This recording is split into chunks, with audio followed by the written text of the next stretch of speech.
Okay, so in this video, I'm going to talk about how to calculate the net electric force of a charge. How to calculate the net electric charge of a, a net electric force of a charge. So, for example, if you have three charges which have been placed like this, these charges may experience electric charges. But before we do some other calculations, we must know that like charges, positive and positive charge will always repel each other, but unlike charges like a negative and a positive charge will always attract.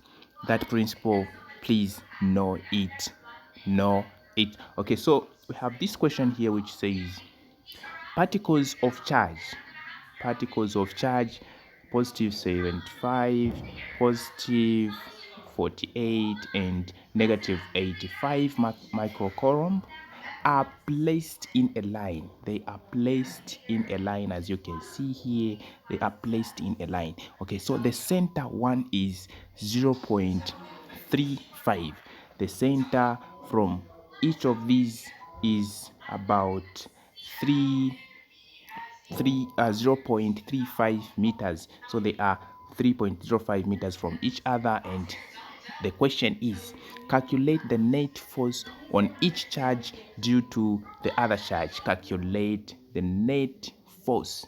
Take note of that. Wait, the net force on each charge due to the other two. So we are going to calculate the net charge on this charge, the net charge on here, the net force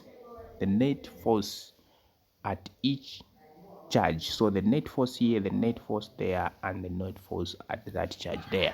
So to do that, we first need to know the forces which this charge is experiencing, because experiencing as a result of this and that, and the force that this one is experiencing from this and that. So to do that, we are going to draw another diagram here which summarizes what is happening there. So we have the first charge here and we have named it Q1, and the second charge will name it Q2, and the third charge will be Q3. So the first charge, this charge here, is a positive charge, meaning this charge which is here is going to repel this charge which is also positive. Remember, we say the positive and the positive will always repel. So this charge will be repelled by this charge here, so meaning it will be pushed in that direction. But what of this negative charge which is this side? Meaning this negative charge will have a pulling force, will pull that charge that side. So meaning this 75 microcoulomb charge will have two forces of opposite direction. This one will be the pulling force as a result of that, and this one will be the repelling force as a result of this positive charge here. So that's where we have two forces acting in opposite direction there. But let's look at this charge in the middle. So this charge here will have two forces pointing in the positive x direction. Why? Because the positive charge here will push this in that direction. But what happens to the force exerted by a negative charge on this charge here? So this charge will pull this charge this side, because there will be an attractive force between these two charges here. There will be an attractive force. So meaning this charge will have two forces pointing in the positive x direction. Okay, so what of this one? So this one will have two forces pointing to the negative x direction. Why? Because we have two positive charges here which are attracting that negative charge. So all the forces will be pointing in that. So how can we find the net charge? The net charge on these two of these charges. So to find the net charge, we are going to just sum up all the forces which are there. So here we have the force which is pointing in the negative direction, so that one will be negative, and we have this one which is pointing in the positive direction to be positive. So we know that according to Coulomb's law, force is given by the constant K multiplied by the modulus of Q1, which is the charge 1, and then charge 1 and charge 2 over the distance that separates the two charges squared. So that is the formula to use according to Coulomb's law. Okay, so which it is from this formula is here. So that force which is that side to be a negative, but this other force will be a positive. Okay, so we have this force added to that force there, which will give us the summation of the force or the net force at this point here. So having known the formula to use, we're just going to replace. Where there is Ke there, it's the constant, which is 9 times 10 to the power 9. In most cases it is given in the exam. You don't have to worry about that. Another thing to note is that this symbol, the micro, this means 10 to the power negative 6. So whenever you see that in your figures, please multiply that figure with a 10 to the power negative 6. So that's what we have done there. That is 75 microcoulomb. So it will be 75 by 10 to the power negative 6. And then now, how are we replacing these numbers in the equation? So Q1 is the charge for Q1 and Q2 is the charge for Q2. So that's where you replace there.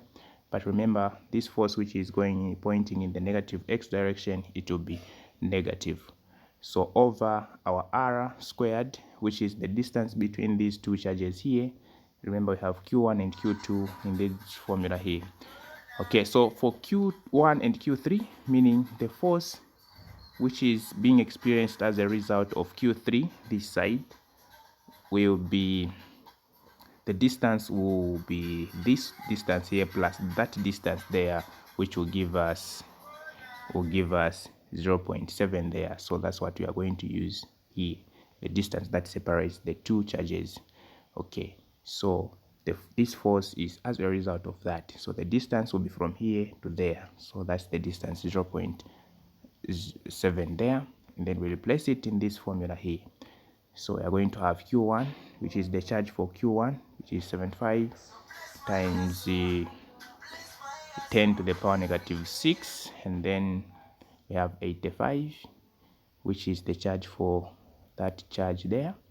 Okay, so when you do your calculations there, punch that in the calculator, you are going to find that this one here will give you negative, because that is pointing in a negative direction, so it will be negative 264.5 plus 117.1, which is resulting from this here.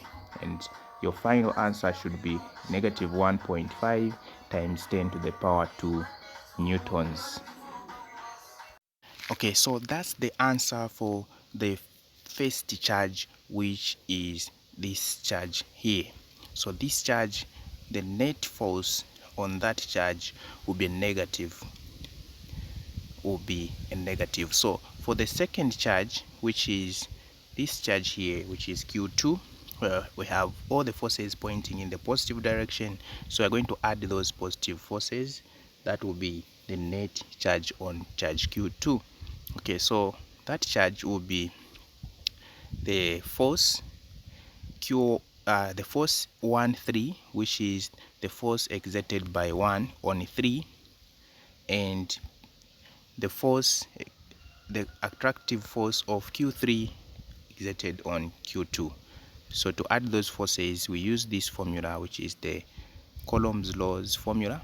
So we're going to replace the charges there and the distance which separates the two charges. After that, we add that to the other force, which is the force between 3 and 2, between charges 3 and 2. Okay, so adding those forces, replacing all the figures in the formula, you must be able to get this answer here. So for Q3, try that and let me see your answer in the comment section. Then from there, I'm going to send you the answer for that question for Q3. Okay, so we have this other question here, which says calculate the magnitude and direction of the Coulomb force on each of the three charges shown in this figure. So we have this charge here and this charge and that charge. So use the same concept, show all the forces exerted on each of these charges, and then from there use the formula, which is force is equals to K Q1, the magnitude of Q1 Q2 over R squared. That is, R is the distance that separates the two charges. For example, if you are looking for the force for this one, the net force for this one, then exerted by this charge here, the distance, this distance which separates these two will be our R squared. So in this case it will be 3 centimeter, but you need to convert that to meters, which is the SI unit for distance. Okay, thank you very much for watching this video. Remember, don't forget to like and subscribe to my channel and leave your comment in the comment section.